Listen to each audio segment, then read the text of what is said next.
Bertemu kembali rentasan berita edisi 1198. Saya Zawaz Yusof, antara paparan utama. TLDM berperang dengan Putih Kapas.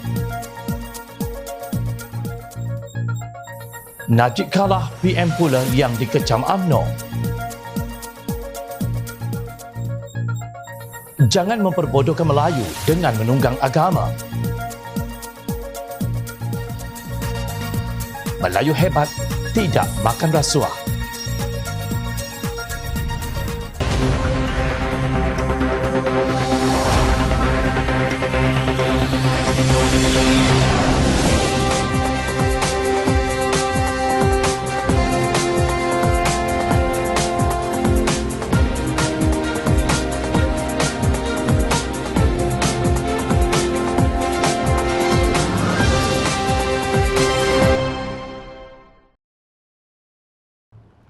Assalamualaikum dan salam sejahtera. Skandal perolehan kapal pesisir pantai LCS untuk Tentera Laut Diraja Malaysia TLDM yang dianugerahkan kepada Bostik Naval Shipyard BNS yang bernilai RM9 bilion oleh Kementerian Pertahanan menerusi LOA secara rundingan terus pada 16 Disember 2011 semakin setanding dengan One Malaysia Development Berhad 1 MDB. Menurut Jawatan Kuasa Kira-kira Wang Negara PAC, Parlimen Kerajaan telah membelanjakan RM6.08 bilion bagi projek LCS, tetapi tiada satu pun daripada 6 kapal tersebut disiapkan atau dihantar, walaupun sepatutnya kapal pertama siap pada tahun 2019. Skandal itu kini terkait kepada Timbalan Menteri Pertahanan ketika itu, Datuk Dr. Abdul Latif Ahmad. Namun setelah menafikan bahawa pemilik syarikat Alice Marine Limited, Zainab Muhammad Saleh itu isterinya, beliau hilang daripada radar. Kebisuannya semakin menjadi persoalan apabila Timbalan Presiden Keadilan Rafizi Ramli bertegas bahawa Abdul Latif dan Zainab Muhammad Saleh adalah juga pemegang saham terbesar syarikat Mega P Asia Sdn Bhd yang ditubuhkan oleh Latif dengan nombor pendaftaran 1163389-W pada 23 Oktober 2015 bersama Cherry Barrier. Manakala Cherry Barrier pula turut dinamakan di dalam laporan forensik projek LCS sebagai salah seorang individu yang terlibat di dalam pemalsuan invoice Alice Marine Limited menggunakan pelbagai alamat palsu di Perancis. Dakwaan Rafizi berhubung penipuan syarikat Alice Marine boleh disemak daripada perenggan 2.1.5 laporan forensik tersebut yang menyatakan kebanyakan perolehan dibuat melalui Alice Marine, tetapi terdapat beberapa akaun atas nama Alice Marine ini, iaitu Alice Marine Limited Malta dan Alice Marine Labuan, dicipta supaya pembayaran boleh dibuat kepada pihak ketiga. Menurut beliau, kontrak membekalkan alat-alat ganti kapal yang diberikan kepada Alice Marine melibatkan pembayaran sekitar RM210 juta dari tahun 2011 hingga 2015. Rafizi merujuk kepada laporan forensik projek LCS yang telah mendedahkan syarikat palsu ini tidak pun mempunyai lesen pengeksport alat-alat gantian pertahanan seperti yang didakwa. Lebih teruk lagi, syarikat palsu ini menghantar invoice barang-barang yang tidak memenuhi syarat alat gantian pertahanan. Setengah barang-barang pula adalah barang-barang biasa yang boleh dibeli di Pasar Raya Maidin atau kedai serbanika 7-Eleven, kata Rafizi dalam pendedahannya. Beliau turut memetik laporan siasatan perenggan 2.6.20 laporan forensik projek LCS. Pesanan belian global PO yang dikeluarkan kepada Alice Marine mengandungi item tertentu yang bukan taraf alat ganti peringkat depot, pembaikan dan penyelenggaraan seperti air mineral, pack, putih kapas, kain pembersih, kipas dan lain-lain. Ini menandakan tahap percanggahan dan penipuan dalam proses perolehan. Jadual 2 pada perenggan 2.6.22 yang dikeluarkan oleh audit forensik menyatakan potensi kerugian yang ditanggung Bostik Heavy Industry Corporation BHIC ialah RM890.2 juta.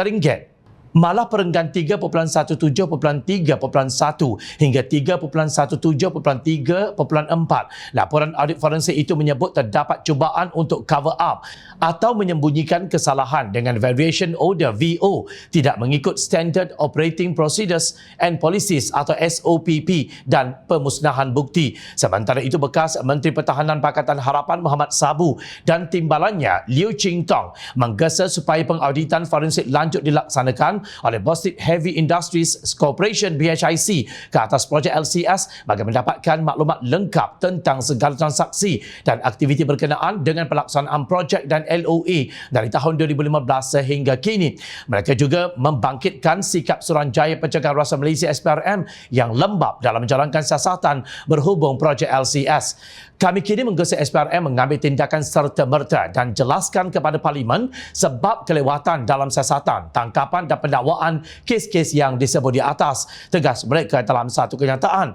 Latif yang dahulu pemimpin UMNO kini melompat ke Bersatu tidak akan mendapat simpati daripada bekas rakan partinya dahulu. Sudah kedengaran daripada pimpinan UMNO, tuntutan akan beliau bercuti kerana kerajaan akan menubuhkan siasatan di Raja RCI. Kahwin atau tak kahwin ke, dah cerai ke, tapi audit dah sebut nama. Kerajaan nak tubuh RCI. Langkah terbaik, menteri ini patut 1. letak jawatan atau 2. ambil cuti sehingga selesai RCI. Kandah menteri, sifat bertanggungjawab itu harus lagi tinggi, kata Ahli Majlis Kerja Tertinggi UMNO MKT Tan Sri Syahri Abdul Samad. Perdana Menteri Datuk Seri Ismail Sabri Yaakob sepatutnya mengambil tindakan dengan menggugurkan beliau daripada jemaah menteri. Presiden MIC SA Vigneswaran secara tidak langsung mengesahkan apa yang kita syak selama ini. Sebenarnya kes ini bukti Perdana Menteri tidak campur tangan dalam urusan mahkamah, kata Vigneswaran, lapor Malaysia Kini. Sebelum ini, Datuk Seri Ismail Sabri Yaakob menafikan terdapat desakan untuk beliau campur tangan dalam kes mahkamah yang melibatkan Datuk Seri Najib Razak. Tiada. Beliau berkata demikian ketika ditanya pemberita berhubung laporan sebuah media yang mengatakan ada perjumpaan khas melibatkan ketua-ketua bahagian UMNO bagi mendesak beliau campur tangan dalam kes mahkamah melibatkan bekas Perdana Menteri itu. Bagaimanapun perjumpaan tersebut gagal mencapai kata sepakat. Mengulas mengenai kenyataan Vigneswaran itu, bekas Timbalan Menteri di Jabatan Perdana Menteri Undang-Undang era Pakatan Harapan Muhammad Hanifah Maidin bertanya, berdasarkan kenyataan ini, adakah dia nak kata selama ini masa Barisan Nasional memerintah ada campur tangan? Kenyataan Ahli Majlis Kerja Tertinggi MKT UMNO, Datuk Dr. Puan Azhar Kassi yang dilihat memperlekeh Ismail Sabri setelah Mahkamah Persekutuan mengekalkan sabitan bersalah kepada Najib, menguatkan lagi syak wasangka rakyat bahawa wujud desakan supaya Perdana Menteri campur tangan ke atas badan kehakiman. Beliau nampaknya berang sehingga tidak mahu Ismail Sabri dipilih sebagai poster boy parti tersebut. UMNO tidak memerlukan lagi poster boy untuk pilihan raya umum ke-15. Kini ia tidak lagi relevan. Ia boleh jadi bola tanggung, punching bag atau senjata makan tuan. Walaupun sudah ada keputusan, tetapi kalau sudah jadi liability, elok batalkan sahaja poster boy. Manusia bernyawa mudah difitnah jika jadi poster boy. Justru lagi baik logo BN dijadikan poster boy. Benda tak bernyawa memang sukar untuk difitnah. Lagipun logo BN telah sebati kepada rakyat, katanya dalam satu kenyataan. Mengapa pula Ismail Sabri jadi liability? Ini alasan Puan. Poster boy tidak boleh mereka yang over perasan dan lembik. Harapkan pagar makan padi. Hantaran beliau di Facebook kemarin membayangkan jawapan mengapa beliau anggap Ismail Sabri perasan dan lembik. Puan mencaca naratif Najib difitnah Tun Dr. Mahathir Mohamad. Beliau mempersoalkan mengapa Peguam Negara Tan Sri Idrus Harun tidak mendakwa Hakim Datuk Muhammad Nazlan Muhammad Ghazali. Dia berkata daripada kertas siasatan Suruhanjaya Pencegahan Rasuah Malaysia SPRM yang bocor, Hakim Nazlan ada kes untuk didakwa. Rakyat perlukan keberanian SPRM buat pengesahan atas dua isu itu agar Najib tidak berterusan menjadi mangsa konspirasi yang ditaja Mahathir. Ini bukan desak campur tangan mahkamah, katanya. Ketika pasukan bahagian operasi khas BOK SPRM yang diketuai Datuk Bahri Muhammad Zain difitnah, diugut dan ditawarkan habuan bagi menghentikan tugasan mereka menyiasat kes berhubung One Malaysia Development Berhad, One MDB dan SRC International, di mana Puan? Paling tidak boleh saya lupakan ialah apabila timbalan pendakwa raya SPRM dan beberapa pegawai BOK ditahan sebelum difitnah. Saya pernah berada keseorangan ketika anak buah saya dianiaya dan saya sendiri ditukarkan ke JPM ketika itu, kata Bahri di petik Berita Harian. Menurut panel 5 hakim Mahkamah Persekutuan yang diketuai Tun Tengku Maimun Tuan Mat, kes Najib ini simple and straightforward. Ada money trail yang tidak mungkin mampu direka cipta oleh pendakwa raya mahupun Tun Dr. Mahathir. Sebelum itu rayuannya ditolak dan hukuman penjara 12 tahun serta denda 210 juta ringgit kerana didapati bersalah dalam kes dana SRC International bernilai 42 juta ringgit itu kekal. Benar, rakyat perlukan SPRM yang berani dan badan kehakiman yang bebas supaya pemimpin UMNO seperti Puat dan seumpamanya tidak dapat lagi mempengaruhi badan kerajaan itu mahupun memutar balik fakta. Kasihan kepada makcik-makcik dari kampung yang terjerit-jerit melalak di luar mahkamah tertipu oleh UMNO. Ketua Angkatan Wanita Amanah Negara Aiman Atirah Al-Jundi menyelar sikap seorang ustazah selebriti yang seolah-olah cuba memberi persepsi lunak dan lemah dalam isu-isu terkait jenayah pemimpin hanya kerana yang terlibat itu pemimpin melalui Islam yang mereka cenderung kepadanya. Beliau berpendapat video TikTok ceramah seorang ustazah selebriti itu adalah satu usaha pembelaan terhadap Datuk Seri Najib Razak dengan mendorong orang ramai untuk bersifat lunak dan mengenang kebaikan bekas Perdana Menteri itu melebihi perbicaraan tentang jenayah dan hukuman bagi kesalahan berkaitan penyelewengan dana SRC berjumlah 42 juta ringgit. Aiman Atirah berkata peringatan Ustazah Asma Harun itu bagus jika ditujukan secara umum dalam konteks kehidupan rakyat biasa yang serba kedaifan sehingga terdesak melakukan jenayah, mencuri meskipun hanya Milo, susu, sardin dan sebagainya, tetapi bukan kepada pimpinan nombor satu negara ketika melakukan jenayah pecah amanah dan melakukan salah guna kuasa dan kedudukan. Ustazah Asma perlu jujur, takwa, berimbang dan bertanggungjawab dalam memberikan nasihat dan pandangan terkait pemimpin-pemimpin yang melakukan jenayah sebegini, ujar Aiman Atirah. Menurut beliau, ramai di kalangan agamawan sepertinya lebih cepat memberikan komentar dengan memanipulasikan nasihat agama yang bersifat selektif dan bermain emosi para pendengar yang naif, khususnya yang kurang mempunyai maklumat dan fakta lengkap satu-satu kes dengan membawa naratif dan pendekatan lunak seperti kasihan, dia pernah berjasa dan lain-lain. Kes penyelewengan dana SRC 42 juta ringgit adalah jelas dan ia menzahirkan kerakusan, ketamakan, kejahatan dan kezaliman yang sangat besar oleh seorang Perdana Menteri terhadap 32.75 juta populasi negara ini. Ia bukan dosa peribadi yang memberi kesan kepada dirinya sendiri dan mungkin keluarganya. Ia adalah dosa ke atas 32.75 juta populasi negara ini yang menerima kesan langsung dan tidak langsung akibat jenayah pecah amanah dan salah guna kuasa yang dinormalisasikan Najib Razak sepanjang kekuasaannya. Berapa ramai pelajar miskin yang terpaksa dipotong RMT-nya kerana dana awam telah diselewengkan, misalnya, tegas Aiman Atirah. Aiman Atirah mengingatkan masih banyak lagi kes berhubung Najib yang sedang beratur. Selain itu, beliau juga percaya bukan sahaja penyelewengan dana awam, bahkan kes pembunuhan Atantu yang 1000 wajar dibuka semula. Beliau turut berkongsi hadis Rasulullah SAW bahawa baginda melaknat pengamal rasuah.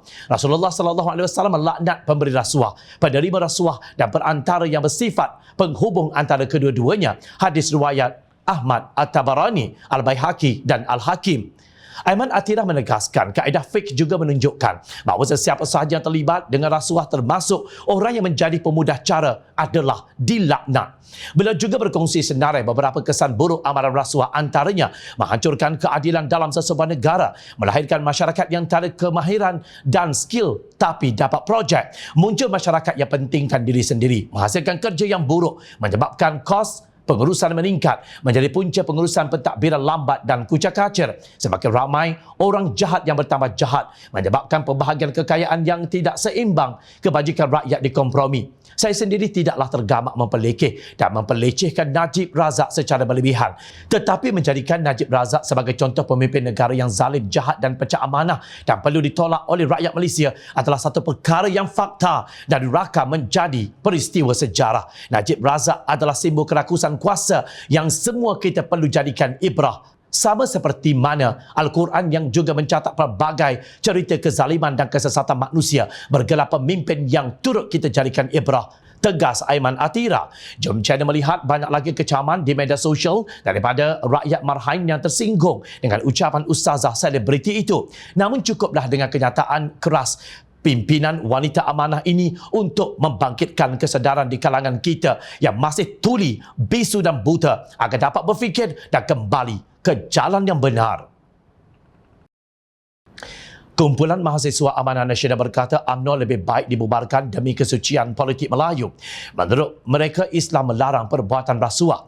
Allah Subhanahu Wa Taala menekankan dalam Al-Quran bahawa individu yang mengamalkan rasuah sama ada si pemberi atau penerima akan dilaknat serta berada dalam kehinaan, kata pengerusinya Zamirul Nur Hakim. Beliau memetik amaran Allah Subhanahu Wa Taala berhubung rasuah dalam firman-Nya dalam ayat 188 surah Al-Baqarah yang bermaksud, dan janganlah sebahagian kamu memakan harta sebahagian yang lain di antara kamu dengan jalan yang batil, dan janganlah kamu membawa urusan harta itu kepada hakim supaya kamu dapat memakan sebahagian daripada harta benda orang lain itu dengan jalan berbuat dosa padahal kamu mengetahuinya.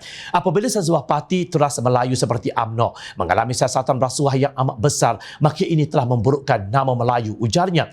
Menurut Zamirul, negara kita dimalukan apabila bekas Perdana Menteri Datuk Seri Najib Razak dijatuhi hukuman penjara 12 tahun dan denda 210 juta ringgit atas kesalahan menyeleweng 42 juta ringgit dana SRC International Sdn Bhd. Lebih malang lagi, masih ada pimpinan UMNO yang terus percaya Najib Razak ialah mangsa fitnah dan semua pertuduhan adalah rekaan pihak tertentu, katanya. Walaupun Zamirul tidak menyebut nama, beliau dipercayai merujuk kepada kenyataan pemimpin-pemimpin UMNO termasuk Presidennya Datuk Seri Ahmad Zahid Hamidi dan timbalannya Datuk Seri Muhammad Hassan yang mempertikaikan keputusan 5 panel Hakim Mahkamah Persekutuan itu tidak adil dan berat sebelah. Saya cadangkan bubar saja UMNO dan pimpinan UMNO yang masih setia dengan perjuangan Melayu.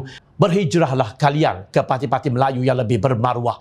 Melayu yang hebat ialah Melayu yang tidak makan rasuah, tidak beri rasuah dan tidak menjadi perantaranya. Melayu yang hebat ialah Melayu yang bukan pengkhianat, bukan penyokong pengkhianat dan mengutamakan kebajikan rakyat, tegasnya. Walaupun ini zaman yang sukar bagi kalian anak muda selepas pasca COVID-19, tetapi kalian masih tetap bersemangat memperjuangkan kebenaran dan hak rakyat jelata yang dirampas oleh pemimpin-pemimpin rasuah yang menjarah harta negara. Kumpulan anak muda ini nampaknya jelas kecewa dengan budaya rasuah yang membelit pemimpin-pemimpin UMNO. Daripada One Malaysia Development Berhad 1MDB, kini dalam projek kapal pesisir pantai LCS yang bernilai 9 bilion ringgit pula. Maka hutang 1MDB ialah 32.08 bilion ringgit setakat 30 Jun lalu. Siapa yang akan bayar? Anak-anak muda yang kini masih di institusi pengajian tinggi itulah yang akan membayarnya menerusi potongan cukai pendapatan mereka. Presiden UMNO Datuk Seri Ahmad Zahid Hamidi pula sedang berhadapan dengan 87 pertuduhan, iaitu 40 pertuduhan rasuah berhubung sistem visa luar negara VLN dan 47 tuduhan rasuah, pecah amanah dan pengubahan wang haram dana Yayasan Akal Budi. Kedua pemimpin tertinggi UMNO ini jelas telah mengheret Malaysia ke belakang dalam usaha untuk menjadikannya negara industri baharu. Entah berapa bilion ringgit lagi dana rakyat agaknya yang perlu dibelanjakan jika kita mahu mendapatkan 6 buah LCS yang kini masih belum pasti bila akan tiba. Tahniah anak muda, kalian adalah rakyat yang sentiasa memerhati. Teruskan bersama kami di Jom Channel dan layari portal jomchannel.net untuk mendapatkan berita politik tanah air. Saya Zawaz Yusof. Terima kasih. Assalamualaikum dan salam sejahtera.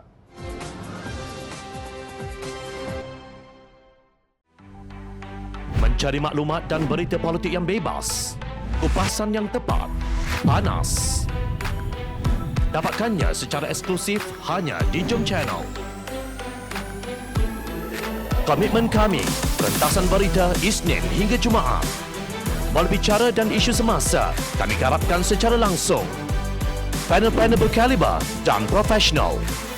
Interaktif, pandangan anda kami raikan. Jangan lupa bersama kami di setiap hujung minggu dalam edisi khas mingguan. Jom Channel, moving forward, sharing a new experience.